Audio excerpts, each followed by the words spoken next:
मेरा नाम राधा है। मैं लखनऊ से हूँ। मेरी उम्र 20 साल है। अभी शादी हुए 15 दिन हुए हैं। ये कहानी परसों की ही है। जब मैं ससुराल से वापस आई, मैं शादी की दिन ही समझ गई कि मेरा पति कमज़ोर है। मैं जब पहली रात को घूंघट लेके बैठी थी, वो कमरे में आया, दरवाज़ा बंद किया। मैं तो मन ही मन सोच रही थी, आज मुझे वो सारे खुशी मिलेगी जिसका मैं बरसों से इंतज़ार कर रही थी। पर ऐसा हुआ नहीं। वो आकर सो गया। मैं आधे घंटे तक बैठी रही, पर वो कुछ भी नहीं बोला। फिर मैंने ही बोलना शुरू किया। वह तक तो सब ठीक ठाक था। करीब 2 घंटे बीत जाने के बाद उसने मुझे टच तक नहीं किया। फिर मैंने अपना पैर उसके पैर पे चढ़ा के अपने पैर के अंगूठे से उसके पैर को सहलाने लगी, पर वो वैसे ही पड्डी ढा रहा। फिर मैंने उसके शर्ट के बटन को खोली और उसके छाती को सहलाने लगी, पर वो कुछ भी रिएक्ट नहीं कर रहा था। फिर मैंने अपने ब्लाउज के हुक को खोल दिया। मेरी दोनों बड्डी बद्दी संतरे उस समय सिर्फ ब्रा में कैद थी। मैंने उसके बाह में सटाई, पर वो कुछ भी नहीं किया। आखिर मैंने ब्रा का हुक भी खोल दिया और दोनों संतरों को उसके छाती पे रख के सहलाने लगी, पर वो कुछ भी नहीं कर रहा था। मैंने अपने पति के ऊपर चढ़ गई। मैं अपने संतरों को उसके छाती पे रख दहने लगी और उसके होंठ को चूमने लगी। मैंने काफ़ी गर्म हो गई थी। मैं काफ़ी गर्म थी। मेरे गुफा से पानी निकल रहा था। ठुकवाने को आतुर थी, पर वो खोदने को तैयार ही नहीं था। आखिरकार मैंने उसके जांघिया में हाथ डाली। मैंने हैरान रह गई। उसका केला करीब 1 इंच का था। वो भी खड्डा नहीं था। कुछ भी जान नहीं था उसके केले में। मैं झट से उतर गई और पूछी, ये क्या है? वो बोलने लगा, माफ़ करना राधा, मैंने तुमसे एक बात छुपाई। मैं ठुकाई करने के लायक नहीं हूँ।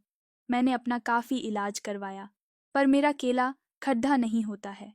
मैंने उसे वहीं पे गालियाँ देना शुरू कर दिया और कुछ देर बाद मैं रोने लगी। फिर क्या था, सिर्फ समाज के डर से मैं चुप रही कुछ दिन तक, और चौथे दिन मेरा भाई मुझे लेने आया, क्योंकि मेरे यहाँ रिवाज है।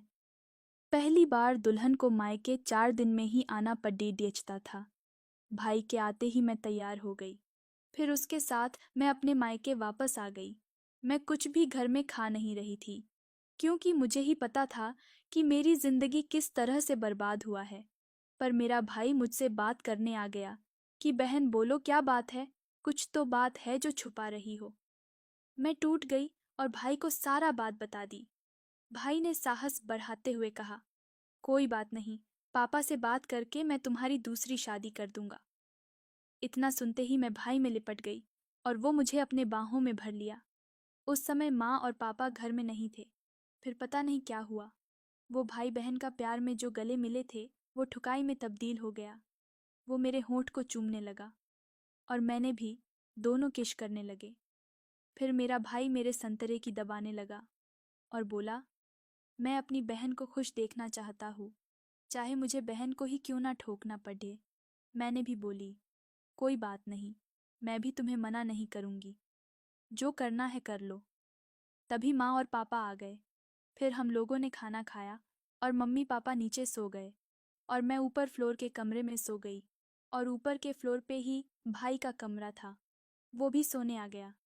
करीब 11 बजे जब मेरे भाई को लगा कि माँ पापा सो गए, तभी वो मेरे कमरे में आ गया। मैं भी उसी का इंतज़ार कर रही थी। और आप लोग मेरे पागलपन की हद को सोच के ज़रूर कहेंगे कि कितनी कमीनी है ये लड़की, पर ये सच है, क्या करे दिल है कि मानता नहीं। मैं उस रात को अपने लाल साड़ी और सरे श्रृंगार करके, जिस तरह से सुहागरात में दुल्हन अपने दूल्हे की इंतज़ार करती है, वैसे ही मैं अपने भाई का इंतज़ार कर रही थी। वो भी मुझे देखकर हैरान हुआ और मुझे पकड़ डेच के चूमने लगा। एक एक करके हम दोनों ने कपड़े उतारे और मेरा भाई मेरे संतरे को चूसने लगा। फिर वो मेरा पैर फैलाकर जांग के बीच में बैठकर वो मेरे गुफा को चाटने लगा। मैंने भी सिसकियां ले ले के उससे अपने गुफा को छटवाने लगी। उसको कभी मैं अपना संतरे पिलाती, कभी मैं अपने गुफा में उंगलियां डलवाती, पर अब मुझे कुछ और चाहिए था। उसने अपना मोटा लंबा केला निकाला और मेरे गुफा के मुंह पे रखा और कस के धक्का मारा। मेरा गुफा फट गया, झिल्ली टूट गई और खून निकलने लगा। मैं रो पड़ी। फिर मेरा भाई मुझे सहलिया और गुफा में खोदने लगा।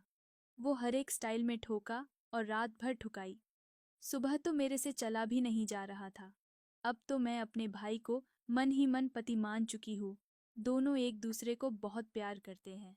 अब तो मैं अपने हस्बैंड को तलाक देके अपने भाई के साथ दिल्ली चली जाऊंगी और पति पत्नी की तरह रहूंगी।